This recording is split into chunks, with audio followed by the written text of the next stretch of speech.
Today I'll be teaching you guys how you guys can add playlist on your YouTube. So if I go on library, I can see my playlist from over here. So let me show you how you guys can see it. I can click on my YouTube logo at the top right. I can go on where it says your channel. From over here I can go on playlist and it's going to show me all the playlists I created. Now if I want to create a new playlist, I can go inside a random video, and then what I can do is scroll to the side and click on where it says save. Once I click on save, what I can do is click on change. Once I click on change, it's going to show me all this option. From all this option, I need to click on new playlist because we want to create a new playlist. Once you do that, you can name the playlist whatever you want. I'm just going to name it random. And over here at the bottom, I can choose if I want my playlist to be public, private, or unlisted.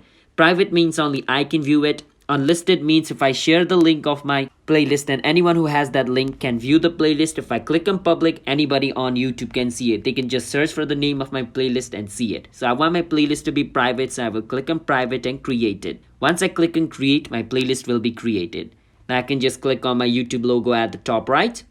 Click on your channel and go inside playlist, and my newly created playlist, as you guys can see, random for vid, is over here. I can click and see the videos from this playlist. So that's how you guys can create playlist on YouTube. Hit the subscribe to our channel one step.